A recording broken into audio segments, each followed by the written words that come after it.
Mr. President, are you already testing the flavor of victory? Our task was to restore territorial integrity of Azerbaijan, and we are coming closer to this task. We've been waiting for restoration of the territorial integrity for almost 30 years.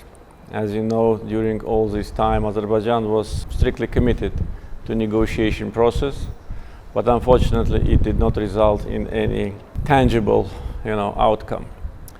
And plus, Armenian leadership during the last couple of years was always provoking us by their statements and by actions, including military provocations. So the last one took place on the 27th of September. We had to respond, and our response was very sensitive to Armenia. So when we talk about the victory, we did not put in front of us such a target. We wanted to resolve it at the negotiation table, but we were always ready to do it on the battlefield, what we are doing. Putin is not willing to intervene, so you can act without obstacles?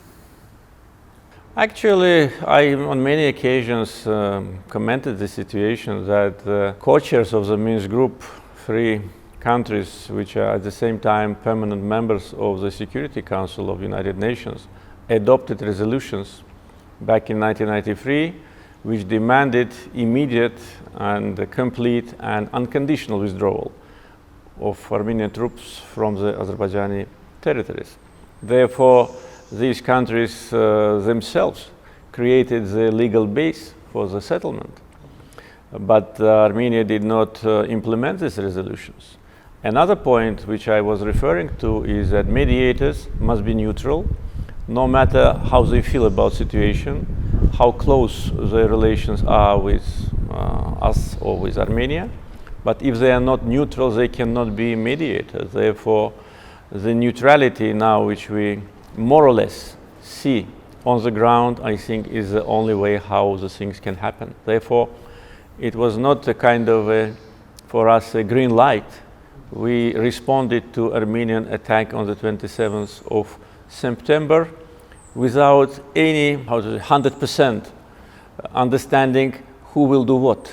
We just did what we thought was right to defend our country, to defend our people, and to restore justice. Mm-hmm. How useful is the Ankara support to your action? It is very useful. This support came from the very beginning, from the early hours of the clashes which started on the 27th of September. President of Turkey made a very clear statement that Turkey stands side by side with Azerbaijan, and that was a very important sign of political and moral support. And I many times referred to the fact that this is only political and moral support, but it was sufficient, because such a strong country as Turkey, when openly declares its position on this issue, it also sends a signal to the whole world that Azerbaijan is doing the right thing. Azerbaijan is restoring its territorial integrity. Azerbaijan is fighting on its territory. We are not aggressors. We are not attacking other countries. Therefore, this political support, which started in the early hours of the clashes and continues up to now, is very important for the conflict resolution. What can you say about the jihadist presence that President Macron and Russian Foreign Minister announced that they are fighting against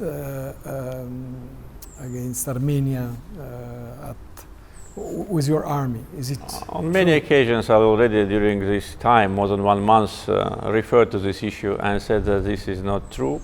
This is not correct information. I don't know why this information was circulating and still is circulating. First, we haven't been provided with any evidence, any proof about that. All were words, and those words were articulated in the early days of the conflict. And you referred to President Macron's statement about that. That was only in the first days of the conflict. Since that time, we didn't hear these kind of statements. So this is first, no proofs, no evidence. Second, no need. Many times I said, we have an army of 100,000 fighters, regular army. We can mobilize several times more if we, announce a total mobilization. We have modern weapons, we have sophisticated technology, and we have a very high moral spirit. Therefore, there is no need for that. But unfortunately, what happens on the other side is being ignored. We already have enough evidences about foreigners fighting on Armenian side. They say they're native Armenians, but first, it doesn't make any difference, because if foreign citizen is fighting against one country against another, it's a mercenary. Then we do not have 100% evidence that all of them are Armenians. We know that there are others. We know that PKK is there. We know that some terrorists from the Middle East joined so-called army of Nagorno-Karabakh. Therefore, unfortunately, this issue is absolutely out of picture. So it creates an impression of a deliberate attack, political attack on Azerbaijan. And plus, why Armenians are also exploiting this false statement? Because for them probably it is very painful to admit that we beat them on the battlefield.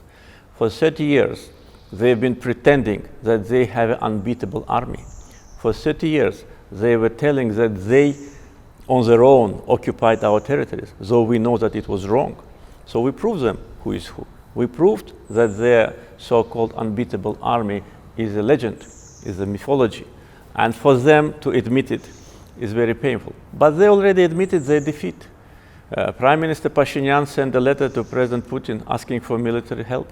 This is a admitting of their military defeat and our victory.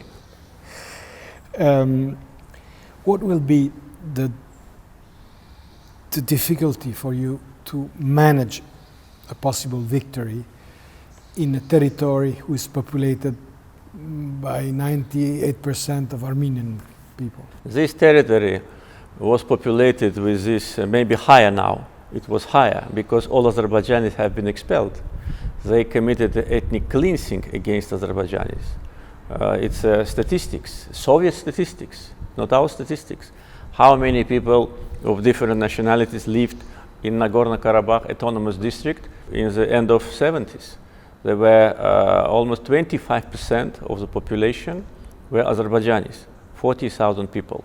Shusha was 98% inhabited by Azerbaijanis. Today there's no one. In Hankendi there have been many Azerbaijanis. In Gadrut district, in other districts, Khojali, which they committed a genocide, was 100% Azerbaijanis. So they've been all ethnically cleansed, killed, tortured, and expelled. And unfortunately, no one accused Armenia of that. We didn't see any sanctions on Armenia. We didn't see any serious, information support to us. So that was done, and they created a reality on the ground. This is first thing. Second thing, 200 years ago, there were no Armenians at all there, because I many times referred to the treaties which Karabakh Khan signed with Russian Empire. That treaty, Kürekçay Treaty 1805, nothing is said about ethnic Armenians. Ethnic Armenians were brought to that region from Eastern Anatolia and Persia by Tsarist Russia in order to change religious and ethnic composition of the region. So this is the historical part. Now we come to your question. I many times said that all those who live in Nagorno-Karabakh will continue to live there in peace and dignity. Armenians are our citizens. There are thousands of Armenians who live in different parts of Azerbaijan, primarily in Baku. And those Armenians who live in Nagorno-Karabakh, they can be sure that their security will be provided, their financial situation will be much better, and they will live much better life than today under this suppression of the junta regime in Nagorno-Karabakh. 3 ceasefires has already been broken. The peace talks seems not to get any result. Who is to blame for? Armenia. Look at the chronology. First ceasefire was agreed in Moscow. In less than 24 hours, they attacked Ganja.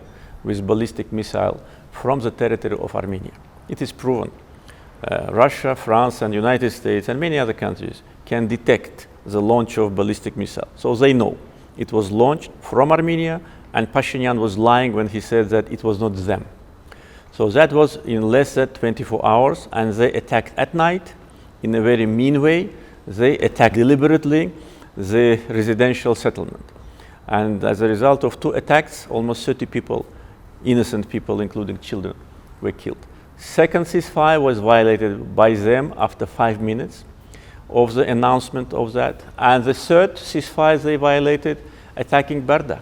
So it was not us. What we were supposed to do, sit and wait when they are killing us. Of course, we respond and will continue to do it. They needed ceasefire in order to continue their aggression, in order to try to regain and occupy again the territories which we liberated. And also they wanted to create a chaos, a panic in Azerbaijan by attacking civilians, but they miscalculated the spirit of Azerbaijani people. Yes, we suffer from these mean attacks. We have 91 civilians so far killed and more than 400 wounded, but this did not break our will. On the contrary, it makes us even stronger. What would you answer to Premier Pashinyan that I met 3 weeks ago, and he said that he feared for a new genocide in Nagorno-Karabakh? Absolutely false. All the history is false. There's no signs of that. You know, as I said, there are thousands of Armenians living in Azerbaijan. There is no Azerbaijanis living in Armenia or in Nagorno-Karabakh. 99% of Armenian population are ethnic Armenians. Can you find any other country in our region where such a full domination of one nationality? It's mono-republic. Why? Because either they expel everybody or other nationalities cannot live there. Azerbaijan is a multi-ethnic, multi-confessional country. Therefore, talking about so-called genocide is absolutely unacceptable, and this is another fake which they want to present, as they always do. They always want to present them as a people who are always suffering, always crying, always needs help. And today, look, he calls President Putin 5 times a day. He calls President Macron maybe less, but still. He calls everyone. He calls European leaders.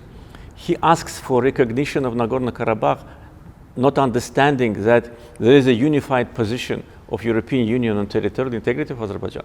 Therefore, he tries to use every, fake, method in order to get some support. Therefore, it's absolutely wrong. And as I said, and I am responsible for what I'm saying, those Armenians who live in Nagorno-Karabakh can be sure that their security will be provided. With Italy, you have a special partnership. You are our first provider of oil and gas. Are you afraid that if the war gets bloodier and bloodier, that partnership could be affected or not? I don't think so. First, I think that the sooner the war stops, the better. And we made such a suggestion, and our proposal was very constructive.